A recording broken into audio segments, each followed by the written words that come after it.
Good morning friends, स्वागत है आप सभी का आपके अपने यूट्यूब चैनल शिक्षा नोट्स में। दोस्तों, आज है 10 फरवरी 2026 और हमारी आज की इस वीडियो में हम करेंगे डेली हरियाणा करंट अफेयर के इम्पोर्टेंट क्वेश्चंस। तो चलिए शुरू करते हैं।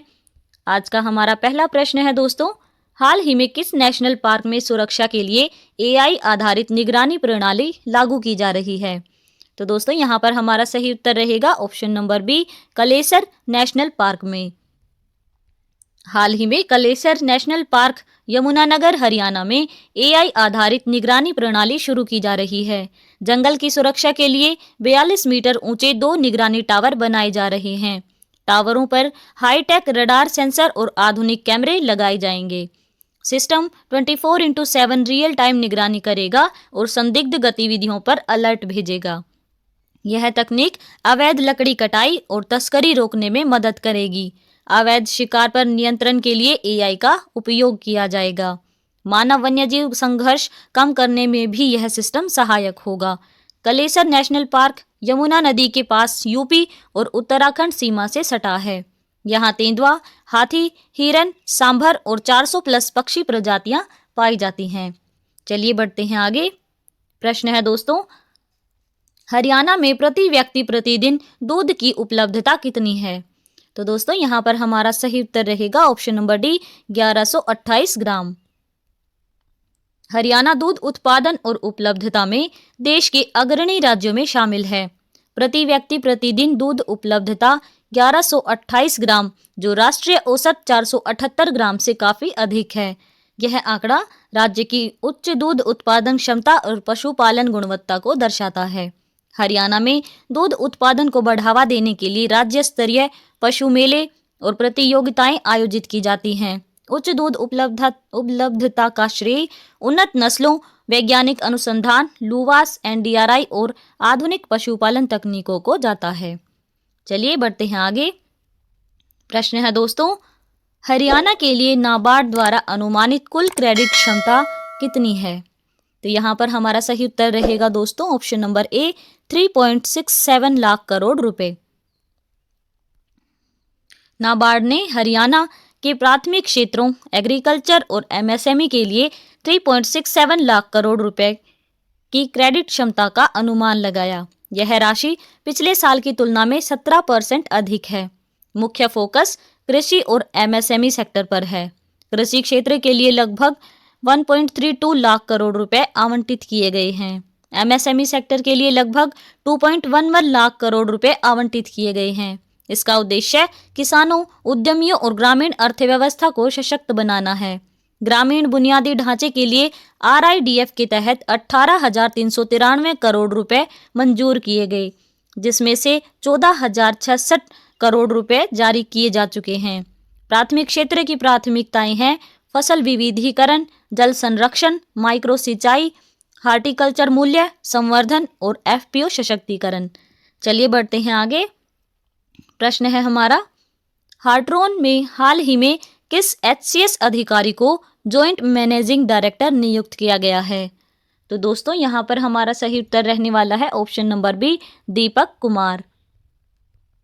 दीपक कुमार HCS को हरियाणा राज्य इलेक्ट्रॉनिक्स विकास निगम लिमिटेड में संयुक्त प्रबंध निदेशक यानी जॉइंट मैनेजिंग डायरेक्टर नियुक्त किया गया।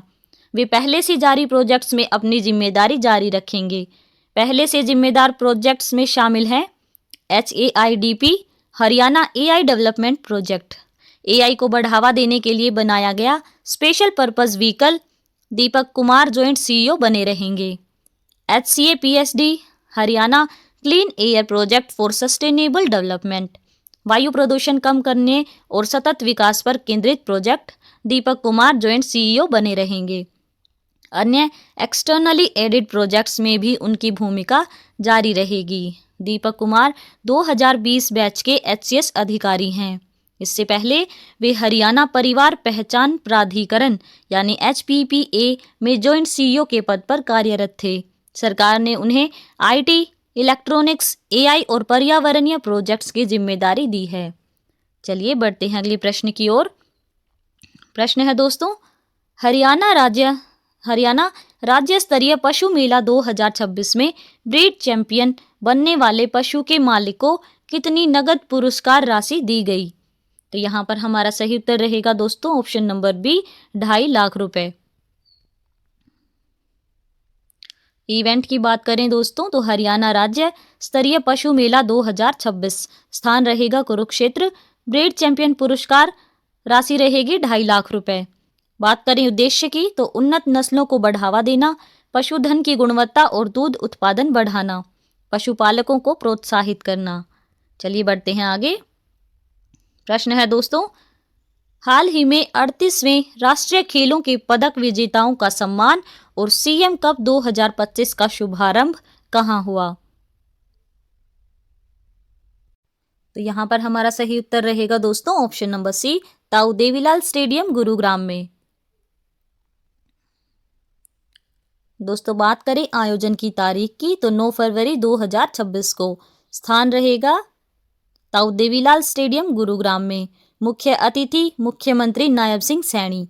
आयोजन का मुख्य उद्देश्य 38वें राष्ट्रीय खेलों में पदक विजेताओं का सम्मान, सीएम कप 2025 का औपचारिक शुभारंभ। हरियाणा ने उत्तराखंड में हुए 38वें राष्ट्रीय खेलों में कुल 153 पदक जीते। स्वर्ण पदक 48, रजत पदक 47 और कांस्य पदक 58। कुल 689 खिलाड़ियों और कोचों को नगद पुरस्कार और सम्मान दिया जाएगा। सविता पुनिया को विशेष सम्मान दिया गया। हाल ही में उन्हें पद्मश्री पुरस्कार से नवाजा गया। वे सिरसा हरियाणा के निवासी हैं। मिशन ओलंपिक 2036 की बात करें तो हरियाणा का लक्ष्य 36 पदक जीतना। 1500 खेल नर्सरियां पहले से चल रही हैं।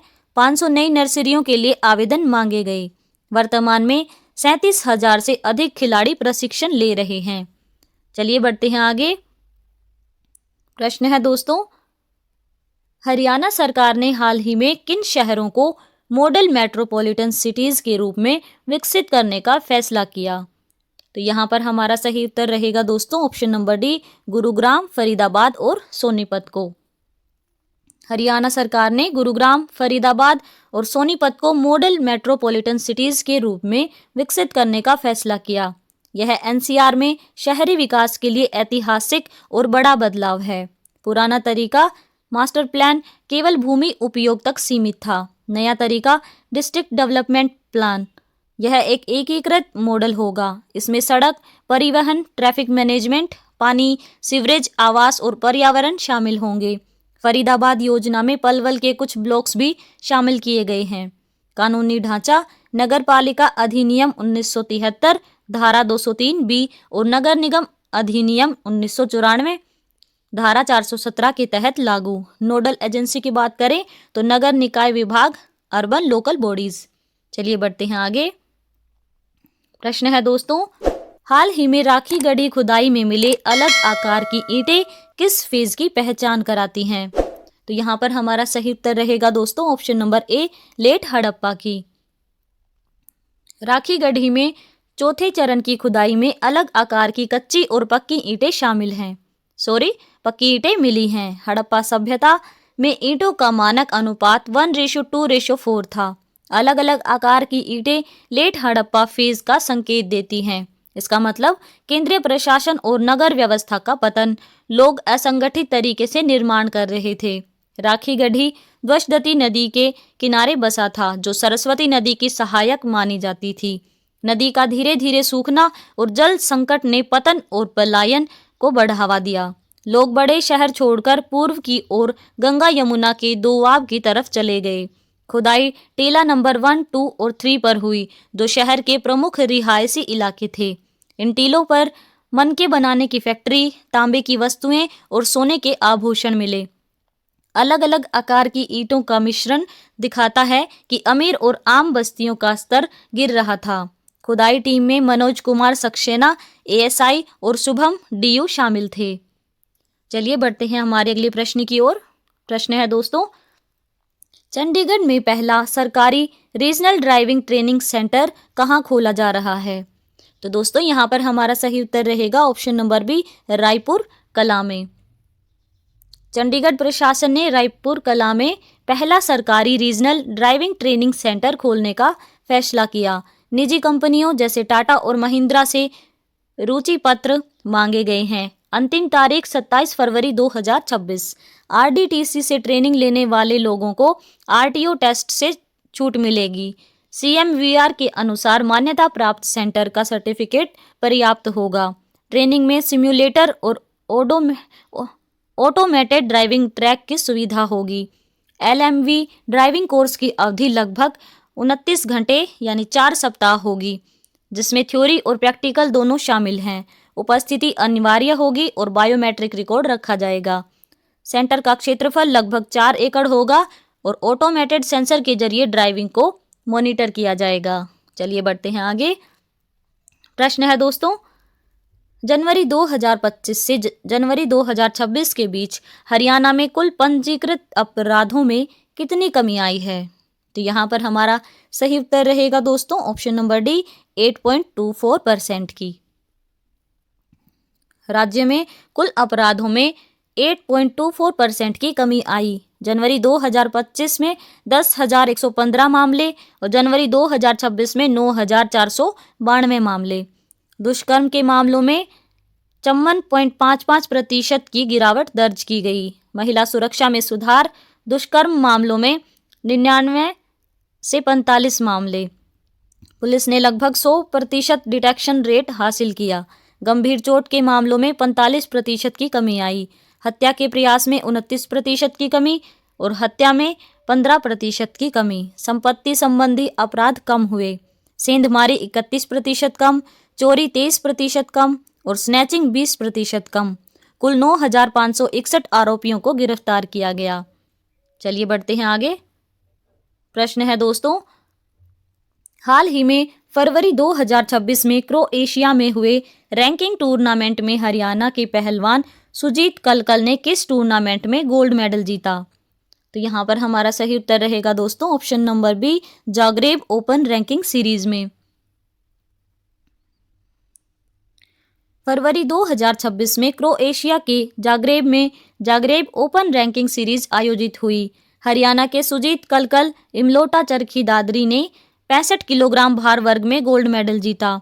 फाइनल मैच में सुजीत ने ईरान के पेमान अली नेमती को 3-0 से हराया। सेमीफाइनल में अमेरिका के जोसेफ मैकेना को तकनीकी श्रेष्ठता से 11-0 से हराया।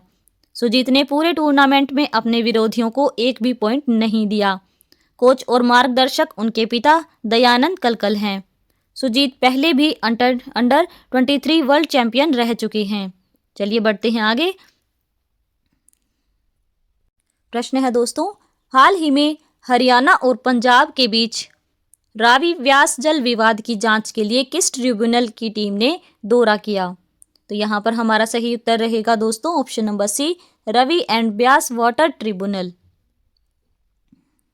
केंद्र सरकार ने Ravi and Beas water tribunal की 6 सदस्यीय टीम का दौरा हरियाणा और पंजाब में कराया। टीम का नेतृत्व जस्टिस विनीत सरन कर रहे हैं। टीम में लगभग 52 अधिकारी शामिल हैं, जिनमें हरियाणा, पंजाब, राजस्थान, दिल्ली जल बोर्ड और केंद्रीय जल संसाधन मंत्रालय के विशेषज्ञ शामिल हैं। दौरे का उद्देश्य पानी का वास्तविक प्रवाह और हरियाणा को उसके हिस्से का पानी मिल रहा है या नहीं, यह जांचना। पंजाब के रोपड़ लोहन हेड में किसानों के विरोध प्रदर्शन के कारण निरीक्षण रद्द करना पड़ा। हरियाणा में कुरुक्षेत्र बुढ़ेड़ा हेड का निरीक्षण किया गया। हरियाणा का दावा, समझौतों के अनुसार 3.5 MAF पानी मिलना चाहिए। वर्तमान स्थिति, हरियाणा को केवल 1.88 MAF पानी मिल रहा है। चलिए बढ़ते हैं अगले प्रश्न की ओर। प्रश्न है दोस्तों, हाल ही में पढ़ाई विद AI ऐप किस राज्य में लॉन्च किया गया? तो यहाँ पर हमारा सही उत्तर रहेगा दोस्तों option number D, Himachal Pradesh में। हिमाचल प्रदेश के बिलासपुर जिले में पढ़ाई विद AI ऐप लॉन्च किया गया। यह ऐप मुख्यमंत्री सुखविंदर सिंह सुक्खू द्वारा लॉन्च किया गया। यह बरठी जिला बिलासपुर में जिला प्रशासन की पहल है। परियोजना का नेतृत्व उपायुक्त राहुल कुमार ने किया। NTPC के सहयोग से ऐप विकसित किया गया। बात करें इसके मुख्य उद्देश्य की, तो विद्यार्थियों को डिजिटल माध्यम से गुणवत्तापूर्ण शिक्षा प्रदान करना। तो दोस्तों, ये थे आज के हमारे हरियाणा करंट अफेयर के कुछ इंपॉर्टेंट क्वेश्चंस और इसके बाद हम करेंगे 2 क्वेश्चंस जिनका आंसर आप सभी को देना है। पहला प्रश्न है यहाँ पर 25वां भारत रंग महोत्सव 2026 कहाँ आयोजित किया जा रहा है। दूसरा प्रश्न है दोस्तों, हरियाणा सरकार ने कितने नए आयुष औषधालय खोलने की मंजूरी दी है। दोस्तों हमें आशा है कि आप सभी इन दोनों प्रश्नों का सही उत्तर कमेंट बॉक्स में जरूर देंगे। और अगर आप सभी को हमारी ये वीडियो पसंद आ रही है तो वीडियो को लाइक और चैनल को सब्सक्राइब जरूर कर लें। धन्यवाद।